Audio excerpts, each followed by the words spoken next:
Hi സുഹൃത്തുക്കളെ, ഷാൻ ബിൽഡേഴ്സിൻ്റെ പുതിയൊരു വീഡിയോയിലേക്ക് സ്വാഗതം. ഇന്ന് നമ്മൾ വീഡിയോയിൽ കാണിക്കുന്നത് രാവിലെ തന്നെ ഒരു 900 സ്ക്വയർ ഫീറ്റിൻ്റെ ചെറിയൊരു കുറ്റിയടി ഉണ്ടായിരുന്നു.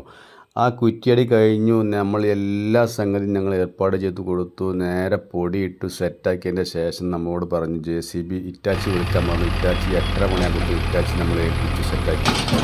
ഈ വീട് കീറുന്ന പണിക്കൊക്കെ എല്ലാവരും എക്സ്പേർട്ടുള്ള ഡ്രൈവർമാരെ വിളിക്കുക. കാരണം ഏത് വർക്കിനും വർക്ക് എടുത്ത് പരിചയമുള്ള ആൾക്കാരാണൊക്കെ നല്ലത്. ചില ഡ്രൈവർമാർക്ക് പറഞ്ഞാൽ അത് കീറി ഇങ്ങനെ ടൈം ഒപ്പിച്ചാൽ നല്ല വർക്ക് നടക്കില്ല. ഈ ചങ്ങായി നോക്കിയാൽ നിങ്ങൾ 3 മണിക്കൂർ കൊണ്ടാണ് നമ്മൾ ഈ ഫൗണ്ടേഷൻ കീറി ലെവൽ ചെയ്ത് നമുക്ക് തന്നു കേട്ടോ. നമ്മളെ വീഡിയോ കാണുക, ലൈക്ക് ചെയ്യുക, ഷെയർ ചെയ്യുക, അഭിപ്രായങ്ങളൊക്കെ പറയുക. പുതിയ വീട് സംബന്ധമായ ഏത് വർക്കുണ്ടോ നിങ്ങൾ ബന്ധപ്പെട്ടോളി. സ്പോട്ടിൽ നമ്മളെത്തും. നമ്മളെ സാന്നിധ്യമുണ്ടോ ഏത് വർക്കിനും. കരിങ്കല്ലിങ്ങട്ടായിട്ട് JCB ആയിക്കോട്ടെ, ബെൽറ്റ് അടിച്ചലായിക്കോട്ടെ, പടവായിക്കോട്ടെ, വാർപ്പായിക്കോട്ടെ, വീട് സംബന്ധമായ ഏത് വർക്കിനും നിങ്ങൾ ബന്ധപ്പെട്ടോളി. നമ്മൾ സ്പോട്ടിലെത്തും കേട്ടോ.